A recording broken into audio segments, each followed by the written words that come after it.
வணக்கம். இன்னைக்கு மார்கழி மாசத்தோட 4வது நாள். ஹனுமத் ஜெயந்தியும் இன்னைக்கு சேர்ந்திருக்கு. ரொம்ப விசேஷமான நாள். இன்னைக்கான பாசுரம் ஆழிமழை கண்ணா. இந்த ஆழிமழை கண்ணா பாட்டுல என்ன சொல்றாங்க ஆண்டாள் இன்னைக்கு தான் அந்த கோபியர்களா மாறி இந்த விரதத்தை நான் இருக்க போறேன் அப்படின்னு சொல்லும் பொழுது, பெருமாளுக்கு நீ இவ்வளவு பண்றியே, உனக்கு ஏதாவது நான் பண்ணணும் அப்படின்னு சொல்லிட்டு வருண பகவான் என்ன பண்ணலாம் அப்படின்னு கேட்கும் பொழுது, இவங்க எப்படியெல்லாம் அவர் மழை பெய்யலாம் அப்படின்ட்டு தன்னுடைய நோம்பிற்காக இந்த உலக மக்களுக்கு நன்மை கொடுக்கறதுக்கு அவர் செய்யணும்ன்றத சொல்ற மாதிரி, இது எப்படியெல்லாம் பெய்யலாம் அப்படின்னு இவங்க சொல்றதுலயே நமக்கு தெரியுது இல்லையா? அதாவது இப்ப யூனிவர்ஸ் கிட்ட ஏதாவது ஒண்ணு கேட்கறோம்னு வச்சுக்கோங்களேன், கரெக்டா அந்த சென்டென்ஸை ஃபார்ம் பண்ணணுமா. ஏன்னா அந்த சொல்லுவாங்க இல்லையா, அஃபர்மேஷன்ஸ் எல்லாம் கரெக்டா இருக்கணும் அப்படின்னு சொல்லிட்டு, அதனால அதை செய்யறது கூட நீ எனக்கு இப்படி செய்ய அப்படின்னு, இப்படி செஞ்சிடாத, இந்த மாதிரி மட்டும் செய்ய அப்படின்னா ததாஸ்து தேவதைகள்லாம் இருப்பாங்க. அப்ப அவங்க ததாஸ்துன்னு சொல்லிட்டா, அதனால கேட்கறத மிக சரியா கேட்கக்கூடிய ஒரு பாசுரம் இந்த பாசுரத்துல. அது மட்டும் இல்ல, இந்த பாசுரமும் ஓங்கி விலகல அந்த பாசுரமும் யாரையாவது வாழ்த்தணும்னா இந்த 2 பாசுரங்களை சொல்றது ரொம்ப வசதி. ஏன்னா நீங்காத செல்வம் நிறைந்தேலோ ரெம்பாவாய்ன்னு அதுல சொல்றோம். அதே மாதிரி வாழ உலகினில் பெய்திடா, இந்த உலகமே நல்லா இருக்கிறதுக்கு அப்படின்னும் பொழுது ஏதாவது ஒரு சத்சங்ல நம்ம எல்லாரும் சேர்ந்து இருக்கும் போது, ஒரு பஜனோ ஒரு பூஜை ஏதாவது நடக்கும் பொழுது கடைசியா இந்த 2 பாசுரங்களை சொல்றது ரொம்ப வசதியான விஷயம். எங்க அப்பா எனக்கு சொல்லுவாங்க. அதனால நான் எப்பவும் அதை ட்ரை பண்ணுவேன் எந்த சத்சங்கா இருந்தாலும். சோ இந்த 2 பாசுரங்களும் அவ்வளவு ஒரு பெருமை வாய்ந்தது. அப்ப இந்த பாசுரம் என்ன வார்த்தையெல்லாம் இருக்கு எப்படின்றதுக்கு முன்னாடி பாசுரத்தை சொல்லலாமா? ஆழிமழை கண்ணா ஒன்றடி கைகரவேல் ஆழியுள் புக்குமுகந்து கொடார்த்தேரி ஊழி முதல்வன் உருவம் போல் மெய்க்கருத்து பாழியன் தோளுடை பற்பனாபன் கையில் ஆழிபோல் மின்னி வலம்புரி போல் நின்றதிருந்து தாழாதே சாரங்கம் உதைத்த சரமழை போல் வாழ உலகினில் பெய்திடாய் நாங்களும் மார்கழி நீராட மகிழ்ந்தேலோ ரம்பாவாய். இதுதான் அந்த பாசுரம். ஆழி மழை கண்ணா. இந்த ஆழி அப்படின்னு இந்த கடலை சொல்லும் பொழுது, கடல் ரொம்ப கம்பீரமானது. அப்ப அப்படி ஒரு கம்பீரமான எம்பெருமான் அவர் நியமிச்ச அந்த மழைக்கான ஒரு அதிபதியே அப்படின்னும் போது அதுக்கு பதிலா கண்ணா அப்படின்னு சொல்றாங்க. நம்ம சாதாரணமா ஒருத்தர் ரொம்ப ரொம்ப க்ளோஸா இருந்தாலோ ஒரு இதுவா இருந்தாலோ நம்ம ஒரு பிரீத்தியா சொல்லணும் அப்படின்னா, ஒரு அன்போட சொல்லணும் அப்படின்னா என்ன சொல்லுவோம்? ராஜா கொஞ்சம் இதை பண்ணிடமா, கண்ணா இதை கொஞ்சம் பாருமா அப்படின்னு அந்த கண்ணான்ற வார்த்தை வரும் இல்லையா? அப்படிதான் இந்த இடத்துல. ஏன்னா பெருமாளுடைய சேவையில இருக்கிறவங்க அப்ப எப்படி சொல்லுவாங்களா, சாமரம் வீசுறவர் அப்படின்னு தான் அவரை சொல்லுவாங்களாம். இல்லைன்னா இந்த பெருமாளுக்கு இந்த சேவையை செய்யறவன்னு அந்த சேவையை குறிப்பிட்டு சொல்லுவாங்களாம். அப்படி மழையை கொடுக்கக்கூடிய மழைக்கான அந்த கண்ணா அப்படின்ட்டு இந்த இடத்துல வருண பகவான சொல்றாங்க. அந்த மேக வர்ணனை அந்த மேகமா இது பண்ணி அவங்க சொல்றாங்க. ஆழி மழை கண்ணா ஒன்றினி கைகரவேல், அதாவது கொடை கொடுக்கறது. நீ கொடுக்கறது எப்படி கொடுக்கணும்னா, ஒருத்தருக்கும் ஒரு குறைவில்லாம வஞ்சனையே இல்லாம கொடுத்துரு. இப்ப மழை எப்படி பெய்யும்? புண்ணியம் பண்ணவனுக்கு மழை, பாவம் பண்ணவனுக்கு மழை இல்ல அப்படிங்காத பெய்யறதா?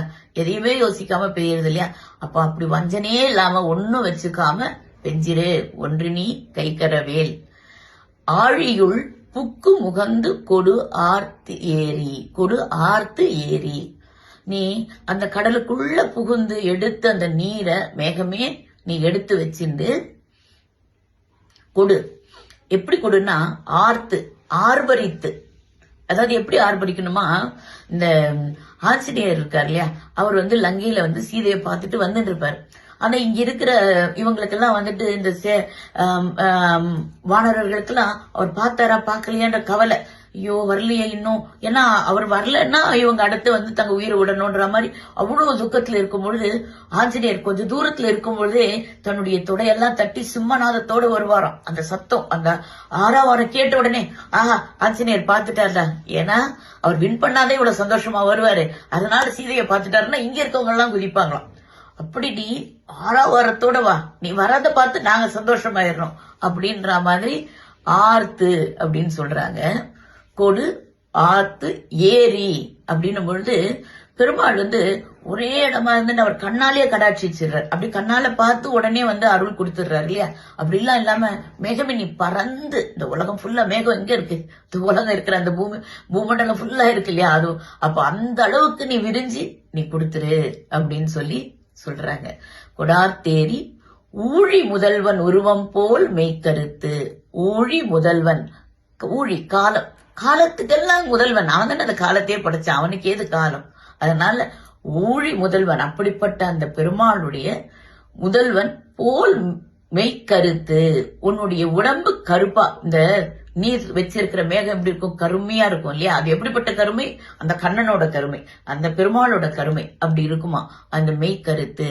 இந்த சொல்லிட்டும் உள்ளுக்குள்ள ஒரு அர்த்தத்தையும் வைக்கிறாங்க ஆண்டாள். என்னன்னா, நீ உடல்ல தான் அப்படி கற்க முடியும், ஆனா நீ பெருமாளுடைய ஒரு கருணா கடாட்சத்துல நீ வந்து வந்துட முடியாதுன்றதையும் ஞாபகம் வச்சுக்கோ. நீ உடலா மழை பெஞ்சாலும் இது எப்படி இருக்கான்? ஸ்ரீரங்கத்துல வந்து அத்தியன உற்சவம், திருவத்தியன உற்சவத்துல வந்து கடைசி நாள் வந்து நம்பெருமாள் என்ன பண்ணுவாராம், தாயாரா ஓகே பிராட்டியா அவர் வந்து அலங்காரம் பண்ணிட்டு வருவாராம். அப்ப பராசர பட்டர் சொல்வாராம், பெருமாளே நீ என்னதான் தாயார் மாதிரி எல்லாத்தையும் பண்ணிட்டு வந்தாலும் தாயாருடைய கண்ணுல இருக்கிற அந்த கருணை உன் கண்ணுல இல்ல அப்படின்னு வரான். அப்படி இவங்க சொல்லி வைக்கிறாங்க இந்த மேகத்துக்கிட்ட. நீ என்னதான் வந்து அந்த உருவம் போல் மெய்க்கருத்து வந்தாலும் ஞாபகம் வச்சுக்கோ, நீ பெருமாள் ஆக முடியாதுன்றத, பெருமாளோட கருணை வந்துட முடியாதுன்றதால ஊழி முதல்வன் உருவம் போல் மெய்க்கருத்து பாழியன் தோளுடை. பாழியன் தோல் அப்படின்னா என்னன்னா, வலிமையும் பொலிவும் நிறைந்த தோல், பெருமாளுடைய தோல்.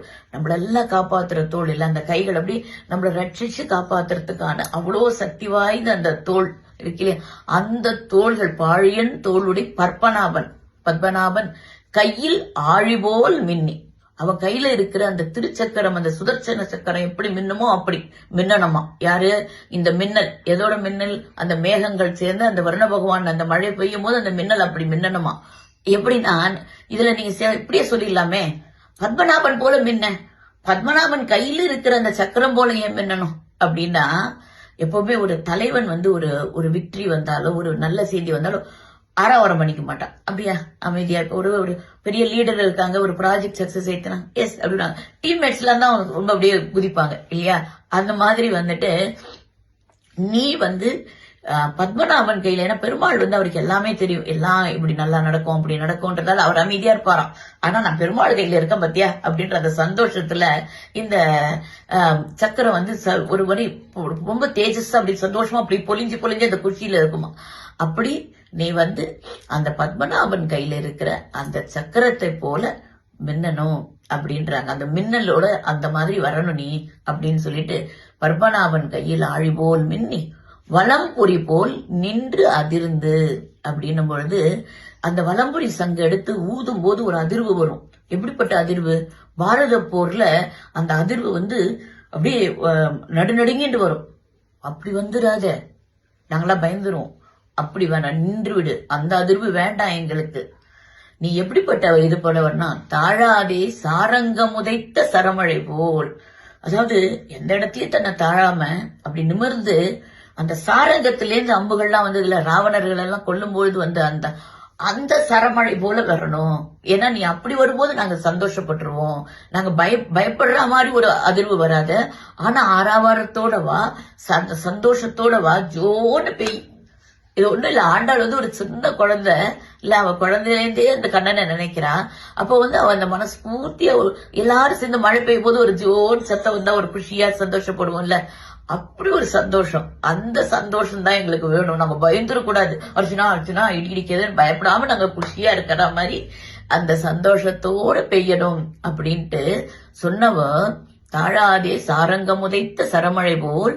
முக்கியமான பாயிண்ட், வாழ உலகினில் பெய்திடாய். நீ எங்கேயான பெரிய புயலாவோ இதுவாவோ வந்து இங்க பொருள் சேதாரமோ மனுஷ சேதாரமோ நடக்காம எல்லாரும் வாழறதுக்கு பெய்யணும். இதுதான் பர்டிகுலர். அப்ப வந்து எப்படி வந்து ஆஞ்சநேயர் வந்து கண்டேன் சீதையை அப்படின்ற மாதிரி அந்த வாக்கு சாதுரியத்தை நமக்கெல்லாம் கத்துத்தராங்க. வாழ்க்கையில இதுல இருந்து எப்படி நம்ம வேண்டணும், எந்த வார்த்தைகளை போட்டு நம்ம ஒருத்தர்கிட்ட பேசணும், ஒரு காரியானம்னா ஒருத்தர்கிட்ட எப்படி பேசணும் அப்படின்றதெல்லாம் வந்து வாழ்க்கை நடைமுறைக்கு இதுல இருந்து நம்ம எடுத்துக்க முடியும் இல்லையா? வாழ உலகினில் பெய்திடாய் நாங்களும் மார்கழி நீராட மகிழ்ந்தேலோ ரம்பாவாய். நாங்க இந்த நோன்புக்காக நாங்க நீராடி எல்லாம் செய்யறத சந்தோஷமா ஏத்துக்கோ பெருமாளே. நீ அனுப்பி இருக்கிற அந்த வருண பகவானுக்கு இதெல்லாம் சொல்லி எங்களுக்கு இப்படி அனுகிரகம் பண்ணு அப்படின்னு சொல்லி எங்களுக்கு அருளு அப்படின்னு சொல்லி சொல்றா. இது மட்டும் இல்ல, இதுக்கு ஒரு உள்ளார்ந்த அர்த்தம் இருக்கு. அப்படின்னா நம்மளுடைய ஆச்சாரியர்கள் ஆழ்வார்கள் எல்லாம் அந்த மேகத்தை போல அந்த பெருமாள்ன்ற அந்த கடல்ல புகுந்து அந்த மொத்த அவருடைய கல்யாண குணங்கள் எல்லாம் அனுபவிச்சு அதை எடுத்துக்கிட்டு அப்படியே சந்தோஷமா ஆர்வரித்து பறந்து எங்கெல்லாம் மனுஷங்க இருக்காங்களோ தேடி தேடி, நாம போல ராமானுஜர்லாம் நம்மள தேடிதானே வந்தார், ஒவ்வொரு ஊரா வந்துதானே சொன்னார். நம்மளோட சங்கராச்சாரியர் என்ன பண்ணார்? அப்ப எல்லா ஆச்சாரியர்களும் ஆழ்வார்கள் எங்கெங்கெல்லாம் இது இருக்கோ, அர்ச்சாவதாரம் இருக்கோ, கோவில் இருக்கோ, தேடி தேடி போய் பாடி அங்க இருக்கிற மக்கள்கிட்ட எல்லாம் அந்த பெருமையை சொல்லி அப்படி அந்த பறந்து விரிந்து அந்த ஏரி விரிந்து அவர்கள் அந்த நம்மளுக்காக அந்த இதெல்லாம் கொடுத்து அந்த அனுபவத்தை கொடுத்து நம்மள அந்த நல்வழிப்படுத்துறது தான் இது உள்ள இருக்கிற தாத்பரியங்கள். அப்போ இப்படி அந்த மழையை எப்படி நம்ம சந்தோஷமா வரவேற்போமோ, அப்படி சந்தோஷமா குதூகலிப்போமோ, இந்த மார்கழியில அந்த பெருமாளுடைய கல்யாண குணங்கள் அவருடைய குணங்களை நினைச்சு மனசு பூர்த்தியா சந்தோஷமா இருந்து எல்லாரும் நல்லா இருக்கணும்னு நம்ம வேண்டிட்டு, இந்த உலகமெல்லாம் நல்லா இருக்கணும், ஒருத்தருக்காக ஒரு நாட்டுக்காக ஒரு இடத்துக்காக வேண்டல, லோகா சமஸ்தா சுகினோ பவந்து, இந்த உலகமெல்லாம் நல்லா இருக்கணும் அப்படின்னு வேண்டிட்டு இந்த மார்கழி 30 இந்த திருப்பாவைய சொல்லி, மார்கழி மட்டும் இல்லாம வாழ்க்கை முழுக்க இதை சொல்லலாமா? லோகா சமஸ்தா சுகினோ பவந்து. கடல் சூழ்ந்த மண்ணுலகம் வாழ மணவாள மாமுனியே இன்னும் ஒரு நூற்றாண்டிரும். ஆண்டாள் திருவடிகளே சரணம். எம்பெருமானார் திருவடிகளே சரணம். ஜீயர் திருவடிகளே சரணம். வாழ்க வையகம். நன்றி, வணக்கம்.